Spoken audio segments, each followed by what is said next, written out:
Boys, welcome back to another video, and as you can see in this video, we are going to be ranking every piece of Star Wars content that there is so far, I believe. And we're going to start with The Phantom Menace. And now, this movie's not too good, but it's not too bad either, so we're just going to put in not good. It's too boring, too political, not enough fights. Duel of the Fates is good, but that's about it. This is not, in fact, pod racing. We're going to go episode 2 in good. It has some nice duels. It has dialogue, not the best dialogue. It introduces us to the clones as well, some of the best characters in Star Wars, so I'm going to have to put in good. Now, Revenge of the Sith, a lot of people put that in S tier. I don't think it's S tier. It has good duels, and that's what puts it in great. And it's also the movie where Anakin kills younglings. Episode 4 is the first S tier, and it's going to be, I think, one of two S tier movies. It started everything. The visuals, they hold up even now. Everything except for the CGI, which was added in after the fact. So even the original, visuals of the movie, they still look really nice. Episode 5 now. I wasn't the biggest fan. I'm going to put it actually below Revenge of the Sith. A lot of people put this as their number one, but I don't. I'd actually prefer episode 6 over this one, which is going to be my other S tier. Now, episode 6, I'm not entirely sure why. It's just more entertaining than episode 5, but if I had to pick a few reasons, I would say it's because you go to Dagobah, the same as the 5th movie, but you also get to see Jabba, you get to see Endor, you get to see Luke fighting with Vader, you get to see the Emperor, Force Lightning. It's just a lot more jam-packed into it, not to mention the story where Luke actually ends up saving Darth Vader even after Yoda and Obi-Wan said it can't be done. So, it's pretty good. Episode 7, we're going to have to put in C. It's just okay. It's a cheap copy-paste of episode 4. They just changed a few things up, and they're like, okay, good, we can go along with this movie. But battle station that the good guys have to blow up, protagonist that starts in the desert, doesn't know who her parents are. That's episode 8. We're gonna have to put that one in F tier. This is the worst movie in my opinion. Luke Skywalker is just kind of scared in this one. He's just a little baby.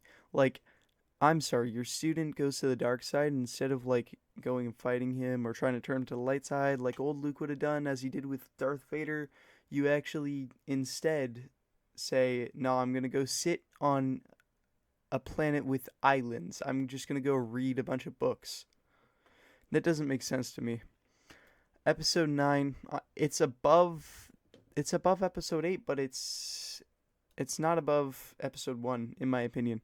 It's not good as well. It's not F, though. Not F tier. Star Wars Visions, the first TV show.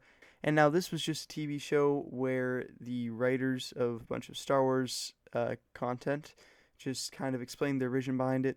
I'm going to put it in B tier. It's pretty good. I haven't seen this one.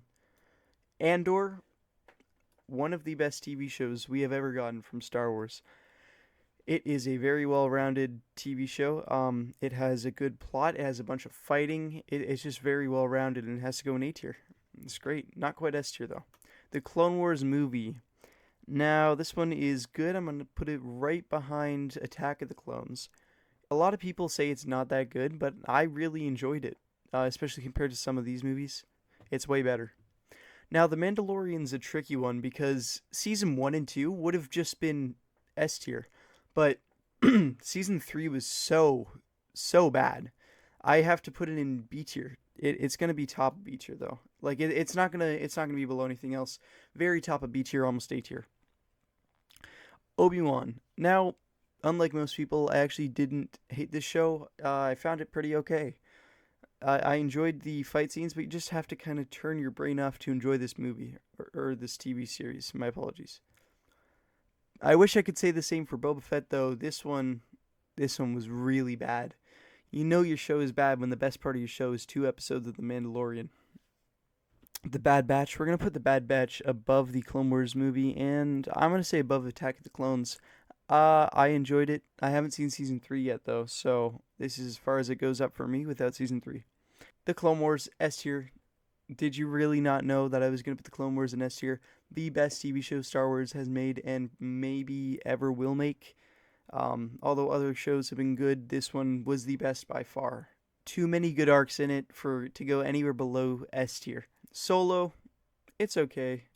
Put it right below Obi-Wan. No, I'll put it right above Obi-Wan. A lot of people like it. I don't find it too enjoyable. Just kind of boring. That's my whole reasoning behind it. Is just kind of boring. I don't know. Fight me. Star Wars Tales of the Jedi. Now, I really liked this one. I'm gonna put this one below Empire Strikes Back, cause it was a really good TV series. Tales of the Empire is going in with it, by the way, but this is a very good TV series, and I cannot wait for a season 2 of it if they decide to greenlight that. Ahsoka, just okay. Um, it had no. We'll put it in good. Ahsoka was good, but bottom of good. We had a few good episodes and some really good scenes, especially when she fought Darth Vader.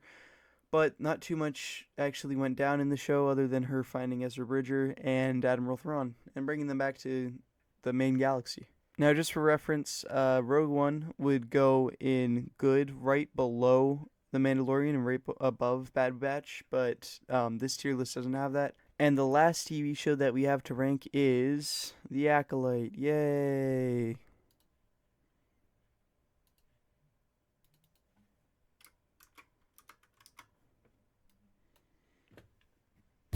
That's pretty much all my rankings.